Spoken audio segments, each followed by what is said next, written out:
Hatred by Ben Chessel. I am hatred. I am revulsion. If you know me and do not hate me, you are evil. I have enough hate for myself. The gibbet in Kurtbad was unoccupied. Swinging in the gentle breeze, the empty loop of rope regarded the village like a macabre eye. The people of Kurtbad slept, though they had gone to bed afraid. The 2 guards posted outside the barn, which served as meeting hall, slumped against the wooden door, blankets wrapped around them like shrouds. Their pitchforks lay discarded on the black Avaland soil. In the humble wind which shook the news had been so bold as to sniff the breath of these men, it would have smelled wine, much wine. The midnight watch in the midst of an Avaland witch hunt was not a duty to face unfortified. The small stocks of wine kept in Kurtbad for Tal's day of spring return had been cracked open and distributed to all the villagers. When that day came, and it would be soon, everyone but the children would understand. Now all that matters was that a man had been killed.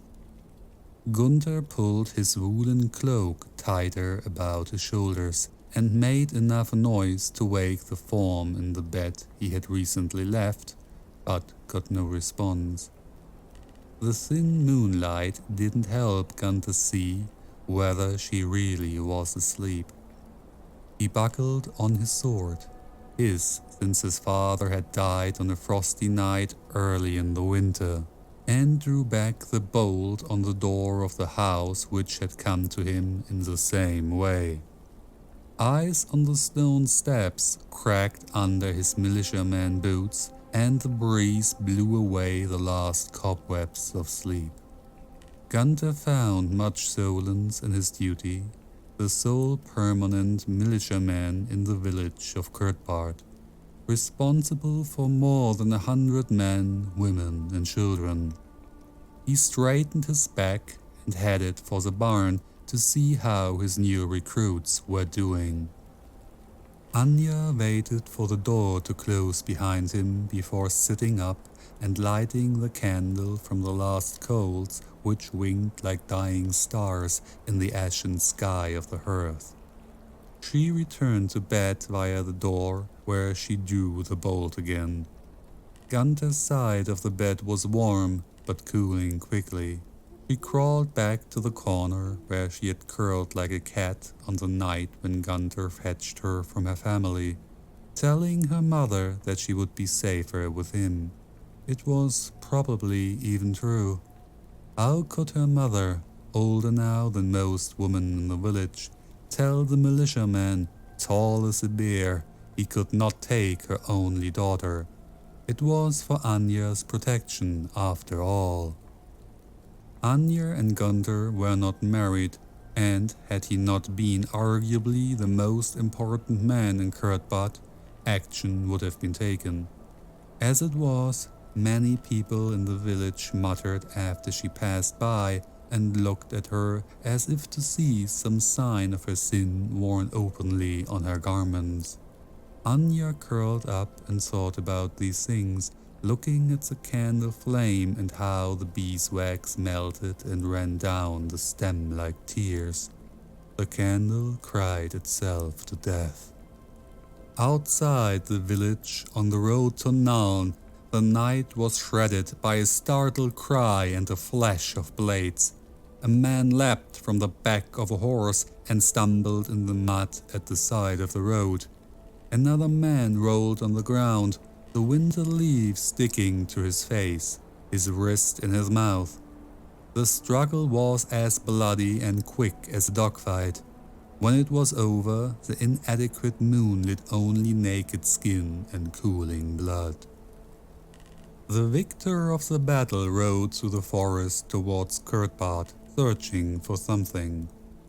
Otto the butcher slept well that night, despite a nagging feeling of guilt. He was used to that. Kurtbart nestled on the edge of the Reichbands forest in central Averland, 4 days' ride from Naun. It sat beside an old trading route which led from the great city of commerce and industry to a dwarf outpost at Hammergrim's Pass in the Black Mountains. There, for centuries, the dwarfs had sucked lead and iron from the guts of the fat mountains. The ore was loaded onto oxen carts and passed through Kurtbart on its way to the markets at Naun, and thence by river to whatever Empire foundry was prepared to pay the best price, gold for steel. Kurtbart had seen some business in those days. The greed of the dwarfs eventually exceeded their skill, and the bounty of the Black Mountains, and the ore dried up like staunched wound.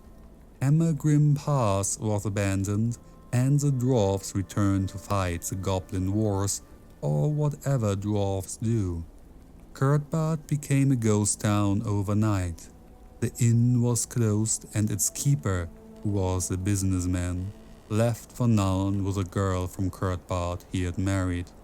She later returned to the village with a young child, no money, and a brand on her arm. The inn was knocked down.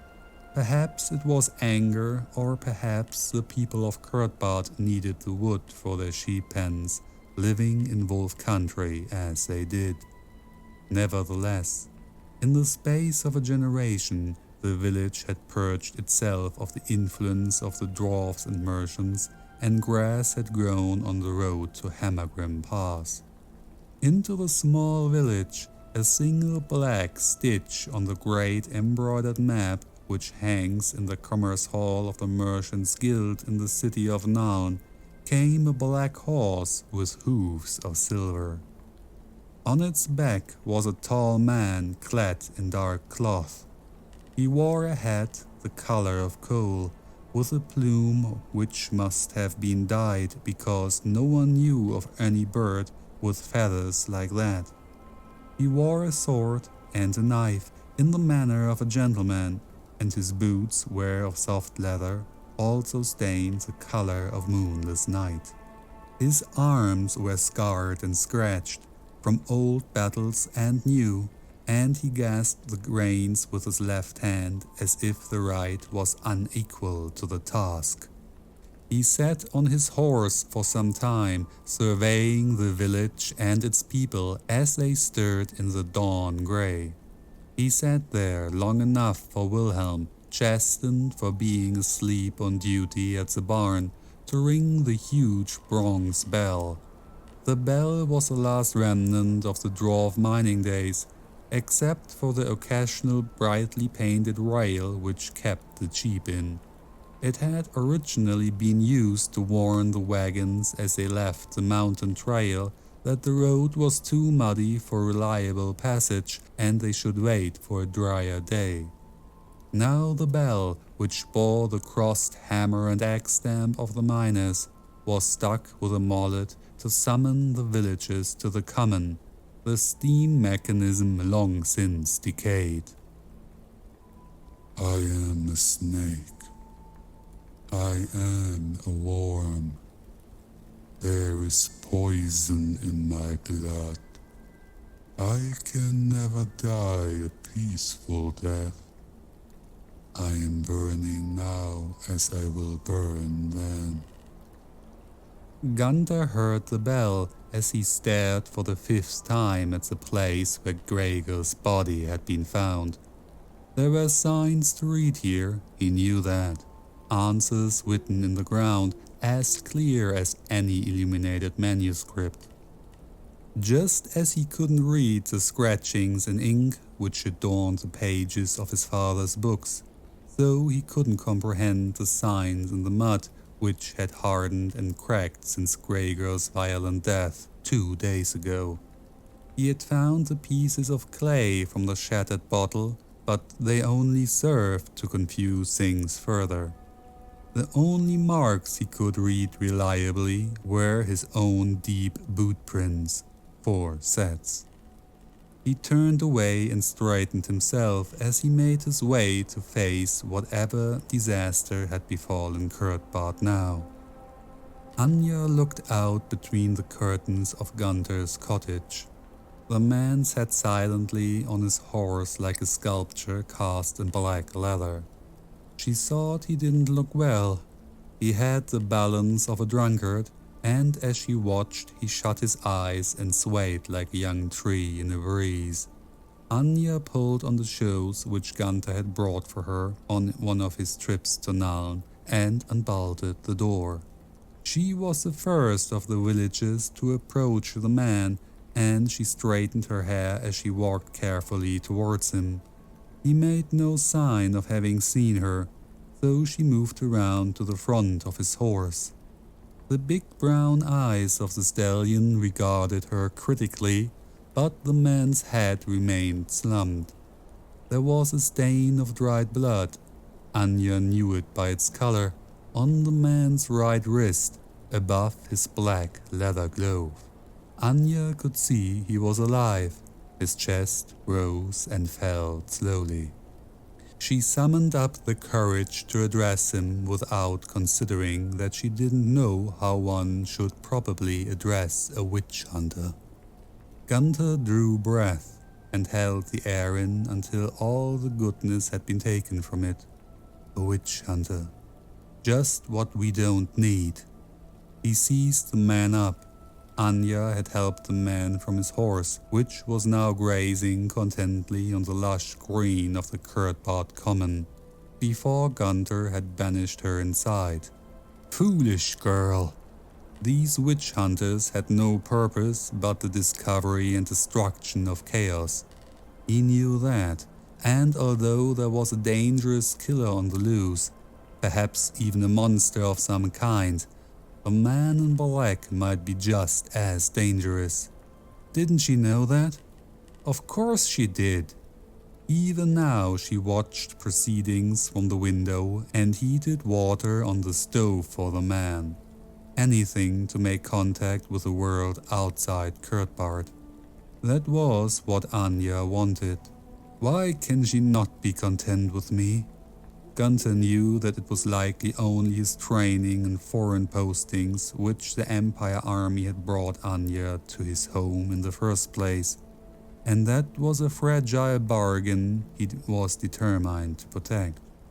Gunther knew that it was likely only his training and foreign postings with the Empire army had brought Anya to his home in the first place, and that was a fragile bargain he was determined to protect. He turned his attention to the witch hunter. The man sat slumped against the wall of his house like a wilted flower, except that he knew no blossoms that were the color of death. Gunther addressed him formally, welcoming him to Kurtbart and asking his business. When the man spoke, it was in a voice which sounded like it was squeezed through a throat too small to let the words pass, and he shut his eyes in pain. His name was Dagmar. He was indeed a witch hunter, and he knew about the troubles in Kurtbart. Gunther had no choice but to offer him the hospitality of his cottage. Dagmar lay in the strange bed and contemplated the rafters. They were oaken and old, like strong ribs which held the thatched skin of the roof from collapsing. They met at a huge beam, a great rounded trunk which still bore bark in some places. A crossbow hung from one end of it, he noticed, well oiled and maintained. The other held cooking pots and bundles of roots and spices. Dagmar shifted in the bed and turned his head to watch the girl who stirred the pot. A whip crack of pain shot through his ribs when he turned his body to the side, so he contented himself with the briefest of glances and returned to looking at the thatching. Grey sunlight filtered between the straw. It lay across him like gashes. He had allowed the girl to remove his boots, but otherwise he was clad as he had been when he arrived, in ill-fitting witch hunter's clothes. The fight in the forest last night had almost been his last, and only the overconfidence of his opponent had saved him. Dagmar waited patiently for the girl to return with the stew she was making and wondered if his luck might be changing. Anya had to feed the man as he couldn't easily sit up. Gunther had not told her his name, saying that he thought it was better if she didn't know such things. He had gone now, to attend to the horse or get wood or something. She fed the man patiently, noting that he was most polite. He told her his name in an attempt to learn hers. She learned that he was called Dagmar and freely named herself. What was the danger in that? From what she knew of witch hunters, they were good folk who hunted monsters throughout the empire. She had never seen one, but Gunther had occasionally mentioned them in one of his many travel stories. If he had come here to catch Gregor's murderer, then wasn't that a good thing? She looked at the man's mud-spluttered and blood-stained clothes. Normally she would have undressed him and washed his clothes for him. He was clearly wounded beneath the expensive garb. Gunther had not protested when the man had climbed into his bed fully clothed, but Anya had seen his face. She did not want to anger him further, not now. I am evil, and it consumes me. There is no place in me but hate. There is no place in me but disease. Do not touch me. Gunther cut wood as if each log was the head of an enemy. He saw many faces beneath the wedge as he drove it deeply into the chopping wood. Goblins, Bretonians, men who he had slain or almost slain. Most of all, he saw what he imagined was the face of the monster who must have killed Gregor, scaled with tusks and fangs. The creature's head split with a satisfying snap, but there was nothing inside. He lifted his axe for the coup de grace, but the face he saw became that of his guest, and he held the stroke. Angry with himself for unworthy and inhospitable thoughts, Gunther reasoned, as he gathered the wood, that the witch hunter had done nothing to earn his enmity. Perhaps he could bring resources to bear on the problem that would enable them to catch the killer. He determined to consult with this Dagmar after they had all eaten and returned to the house in a better mood. What he saw as he came through the low door destroyed his good nature as surely as if a demon wizard had banished it to another realm. Anya mopped Dagmar's brow with one of Gunther's kerchiefs and sat by him as he dozed. When Gunther returned with the wood, she was cleaning the cut on the man's right arm. The wound was not very deep, but had bled a great deal and had ragged edges like a newly plowed track. She tried to take off his leather glove, but he clenched his fist. The pain was obviously too great. She bathed his arm and wrist, but did not take off the glove again. There was clearly something wrong with the arm, which had a bulge in it where hers did not. He had talked of a fight in the forest. Perhaps he had broken a bone then. When Gunther suggested she should return to her mother while the stranger stayed in his house, she shrugged him off. Gunther might be a great soldier, but he had no idea how to look after a sick man. When he tried to order her, she responded by reminding him that they had taken no vows and she was only need to take orders from her mother until such time as they did. Things became more heated and Anya was forced to stop stitching her sling and stand up to face him. Dagmar got out of bed at this point and made excuses about needing to perform his absolutions. Anya's pointed comment about the stranger's good manners did nothing to pacify Gunther. When he returned, she had gone, and Gunther sat by the soup pot. Dagmar could not be sure whether the man or the fire glowed more hotly. The two men found they could talk easily enough, and Dagmar imagined that he might have more in common with his lonely man than he thought. For his own part, Gunther was surprised to find himself trusting the engaging witch hunter and rethinking what he knew about their kind. This man, Dagmar, although very knowledgeable about mutant creatures of chaos, was unlike any witch hunter he had ever heard of. Dagmar talked with Gunther for several hours, making various suggestions for the defense of the village.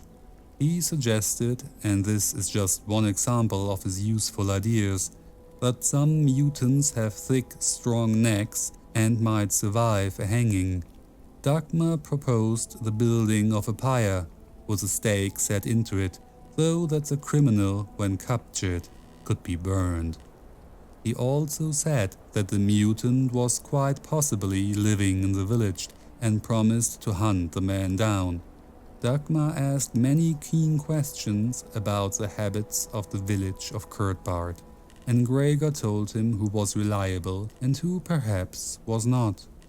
Then Gunther took a deep breath and told Dagmar his suspicions. I am unclean. How can you not smell it on my breath? The rot of my body, the decay of my heart. We are much the same and so different. Otto Fleischer was a very fat man. He was not a nice man. If the villagers knew everything there was to know about Otto, instead of just suspecting it, they would never have let him be their butcher, let alone their undertaker. When Otto had buried Gregor, he had made no secret that he would not grieve for the man.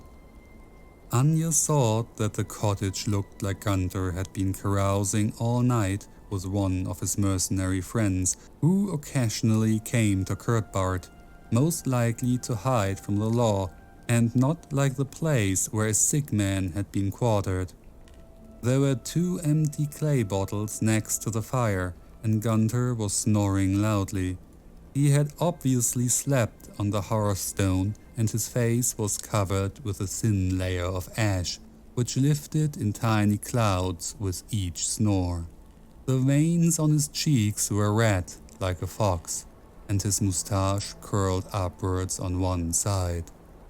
Anya looked at this man, her lover, as a farmer might appraise a newborn lamb, and turned as if to compare his visage with Dagmar's. The bed was empty. Anya put the steaming breakfast she had brought onto the scarred table and walked outside. Dagmar eased the glove of his right hand and washed both in the stream. A small stream ran down from the Black Mountains beside the road from Hammergrim Pass and beneath the stone bridge at the north of the village. The small graveyard for the people of Kurtbard lay on the top of the opposite bank. The water was like knives of ice, but the hand was mostly numb anyway. He stared at it in disgust. He unbuckled his belt and took off his boots. The touch of the water on his feet was agony, but he forced himself to stand unsteady on the slippery rocks beneath the shallow flow. He watched the dirt and blood billow and mingle with the water, quickly lost in the enthusiastic scream. Quickly lost in the enthusiastic stream. He imagined a purifying experience. He heard the girl approach just in time to get the glove back onto his hand. Otto scuttled from behind Gregor's gravestone and picked up his sack. He knew what he had seen. He took the long way back to the village. Gunther pinched... Gunther pinched the skin above his eyes, his hand clasping together at the bridge of his sharp nose. He shook the ash from his clothes and, whipping his eyes again, looked around the cottage. Breakfast. No Anya. No Dagmar. He took a knife from the roof beam and began to eat the spiced tomatoes. He tried to remember the conversation of the previous evening. Had he gone so far as to mention Otto's name? That was unworthy. Gunther had long disliked the butcher and declined to eat his meat, preferring to kill and smoke his own, but he had no evidence that the man was a murderer. What had possessed him to tell a witch hunter? Dagmar had been talking about mutations caused by exposure to chaos. He had had experience with and had mentioned that such a man might become extremely fat but otherwise remain normal. That did fit Otto's description. Gunther had to admit that the Tilian wine was mostly to blame for the liberties he had taken. It was not fair to his guest, who seemed to be a decent man, to burden him with wild suspicions. Gunther lurched to his feet like a becalmed ship which suddenly finds the winds, and went off in search of Dagmar.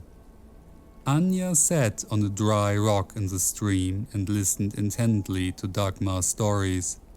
The man was charming, there was no doubt about that, and appeared to be well recovered, almost impossibly so, from his illness of the previous days. There was color in his cheeks, and his beard seemed to have grown overnight. Dagmar was standing solemnly on the bank of the stream in mock concentration as he related an apocryphal tale about an acolyte of the Temple of Verena in Nuln.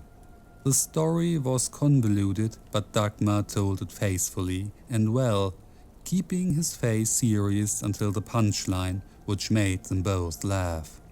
Dagmar bent double, exaggerating his laughter, and slipped on the muddy bank. He fell heavily on his right arm and his face screwed up in pain. Anya pounced across onto the bank and helped him to sit. Her face was a fleck of concern. A great deal of blood sustained the sling she had made, and she could see bones sticking through the skin below the elbow. He held her away with his good arm, which was surprisingly strong, like a man shielding himself from the sun. Eventually she called him down, and they both sat together on the bank. When she went to put her head on his good shoulder, he let her. Gunther stood on the bridge and gouged the moss of the low stone rail with his knuckles. He felt the water flow beneath his feet and felt the blood flow through his body. He made himself breathe the air as he watched them. Gunther remembered how he felt when he saw Anya dance with another man on Tal's Day. He stood there for some time. When he finally managed to uproot himself from the bridge and make his way down through the trees of the stream, he walked noisily so they might hear him and untwine by the time he reached them. Gunther completely forgot his purpose in seeking Dagmar. Anya met him as he emerged from the trees, smoothing her dress and pulling leaves from her hair. She matched his gaze and her eyes danced. Dagmar stared into the stream and cradled his right arm like a babe. Gunther could have sworn he was talking to it. When Anya had gone, the two men looked at each other for a moment, a kind of moment which might be the prelude to anything. As it was, Gunther suggested that they go together to examine the tracks of the place where Gregor was killed. Otto knocked on the door again. He was sure someone was in there. This was the one time he had ever been desperate enough to call on the help of the militiaman. He was dismayed when the door was opened not by Gunther, but by his harlot. Dagmar stood behind Gunther as he crouched over the tracks, pointing at various features which he had indicated with muddy sticks in the turf. They stood like a blighted forest, marking the last steps taken by a man called Gregor. Gunther was trying to understand how Gregor could have been ambushed by the mutant in such an open area, as apparently he was always a careful man. Gunther did not suggest that Gregor might have been very drunk on that night. Perhaps the bottle he had found did not fit the fictions of the man's death, which Gunther was trying to write in muddy characters on the killing ground. Dagmar suggested that perhaps Gregor had been the attacker, and the mutant had merely tried to defend himself. Gunther was vehemently opposed to the suggestion. Dagmar explained to Gunther his own version of the tracks.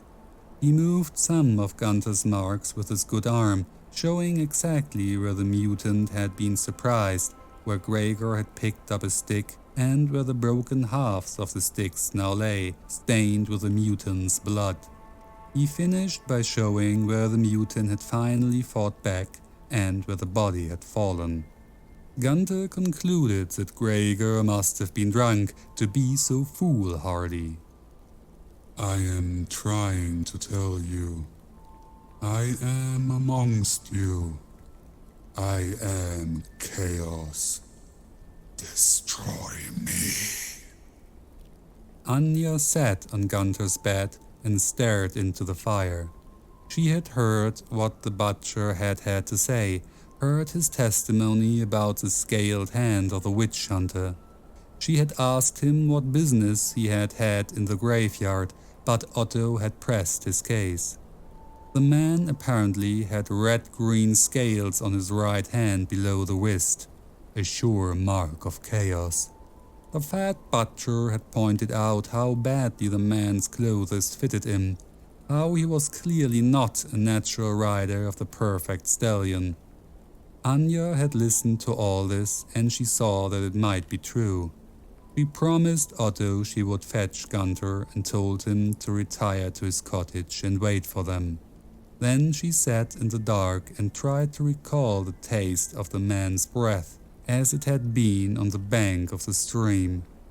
She tried to remember the taste of decay, of corruption, but she could remember nothing but the sound of the stream and the look in his eyes.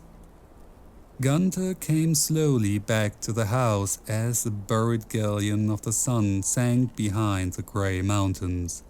He thought about what Dagmar had said, how he had shown him a different way of looking at the signs in the mud, how he had forced him to see the truth which had all the time been set before his eyes. More than ever, Gunther felt he was in a great library, like the one he had seen in Mittenheim, where all the knowledge of the world was kept, and yet he could not read a word of it. He walked past the waiting pyre and smelled the oil. A small group of Kurtbad residents stood about it, like birds of prey who anticipate a kill. Gunther felt it too, and began to trot back to his cottage. Anya was waiting at the open door for him, a sight which gasped his heart. She brought him inside, and after looking to see that he was alone, she closed the door. She told him, I found the killer.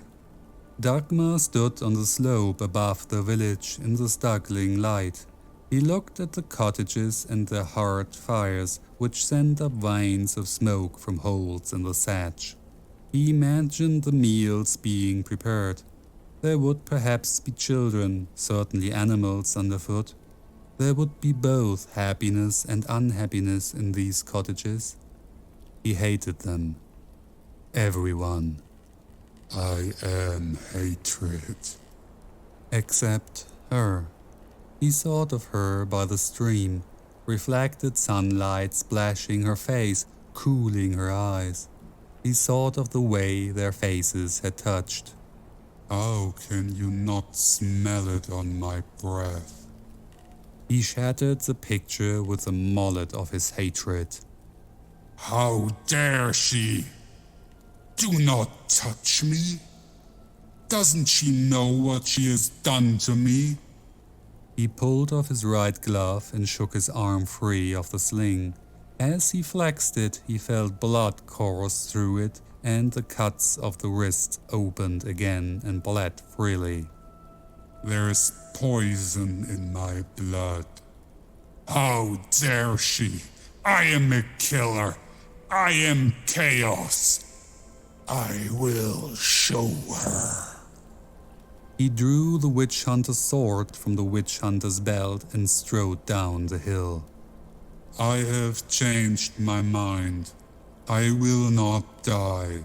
I will live as I am, and I am as I will. Gunther surveyed the assembled crowd.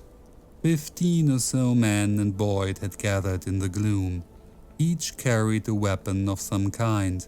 Many carried torches which they lit from the coals of Gunther's fire.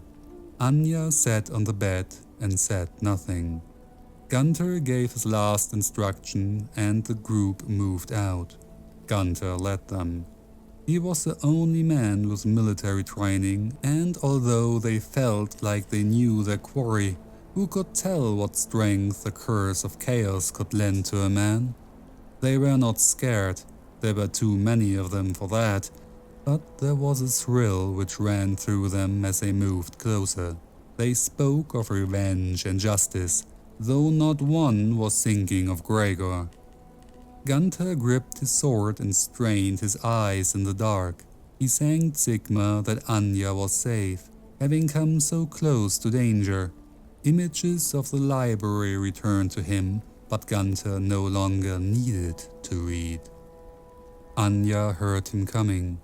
He was walking loudly and didn't seem to know anything about the mob. She stood behind the door and concealed her breath while he tried the handle. Dagmar staggered into the room, and she saw that his left hand held a sword. His right hand hung at his side, the fingers moving almost as if he was not aware of it. It looked as if the first 2 and second 2 fingers were in the process of fusing, and they did not move independently. Perhaps that was why he no longer wore the glove. Dagmar? He turned on her like a cornered boar, and she saw his face contorted by pain and rage. She brought the iron fire stick down on his left hand, and the sword bounced off the flagstones. He moaned, No. growled in pain and sank on the floor. He looked at her. Tears of black blood streamed from his eyes. Gunther gave the signal and the mob moved forward. They had trapped the murderer in the house, and all that remained was to apprehend him. As far as they knew, he was alone. Hardly surprising. By all accounts, chaos carried a stench that was enough to make a soldier cry. Gunther steadied himself and kicked the door with his mercenary boot. It gave way easily, and he almost fell into the room. The sole inhabitant of the cottage leapt up in shock, banging his head on one of the butcher's tools which hung from the central beam. The mob piled in behind, Gunther pressing him forward. Otto cowered away from them, but some spark of unworthy courage flared, and he grabbed a cleaver. He wore no shirt, and Gunther stared in disgust at the rolls of fat which hung over his linen breeches. The skin was pasty and white, and the whole cottage smelled of dead flesh. Gunther disarmed the man with a chopping stroke to his right wrist. The mob grabbed him and silenced his protests. Anya met them at the pyre. She held fresh torches in her hands. He watched without flinching as the unconscious Otto was lashed to the stake. It had been easy enough to convince Gunther. He had seen Otto many times with the blood of pigs on his hands. Such a man could kill. There was little distance between the butcher of Kurtbard and the butcher of Kurtbard. Otto was a hateful man, and Anya told herself that the village would be better off without him. Gunther was calling for the matter to be settled and judgment to be passed. The eyes of the crowd, hungry and violent, turned to where she stood, supporting Dagmar with her shoulder. His right arm was back in its sling and the hand was tightly bound with linen bandage. She nudged him forward. Dagmar stepped into the torchlight. He smelled the oil. He looked at the circle of people, death in their faces. He turned to look at the fat butcher, tied to the stake like a grub about to be roasted. He thought of the dead, drunk man buried by the butcher in the graveyard. He thought of the witch hunter stiffening beneath a pile of forest leaves. He thought of the militiaman who surely knew and wondered why he stood there among the ignorant, blood-driven rabble. He thought mostly of Anya, of what she had said to him, of how she had looked at him, of what she must have seen when she did, and of how she had again brought him back to himself. He tried to imagine what might happen after this night was over. Someone was forcing a torch into his left hand. He spread his damaged fingers apart and held the wood as if in a claw, between thumb and forefinger. He hesitated. He asked the crowd, "Why should this man die?" The crowd told him, He is chaos! Destroy him! Dagmar's right arm twitched and stretched against the fabric of the sling. Anya touched him gently with her fingers, a reassuring squeeze. The sling tore and scales backhanded her away. Dagmar leapt onto the pile of oil-slickened logs. He looked at the man and woman with the torches and the murderous fear. "We are so much the same, and so different." The butcher tried to lift his head. Dagmar thrust the torch into the logs and a forest of flames sprang up. Otto screamed and Dagmar howled. He embraced the fat man and locked his claw hands around the back of the stake. The people of Kurtbard drew back from the thick, fertile smoke and the stench of decay. All except Anya, who stood in the glow of the flames and wept gently, her tears mingling with the blood from a cut on her cheek. Gunther dragged her away, put himself between her and the flames. Dagmar's body melted like a candle, as if the blaze inside him was hotter than the fire of oil and sticks. It took longer for the butcher to die. "I am burning now, as I will burn then." Though Kurtbard remained a single stitch on the merchant's map, it was never the same town. Some people believed that they could always smell the stench of the mutant on the common. Chaos had touched them, they said, and that was the reason the crops were poor. The lonely gibbet was demolished and the wood used to make a new sheep pen. Gunther tried to resign his post, but he was forced to stay by the people who said that now they truly understood the gravity of the threat. He tried to learn to read. Anya left the town on the black stallion with the silver hooves, which she was said to have sold for a fair price in the market of Nuln. She never returned to Kurtbard, either with a child or a brand on her arm. The end.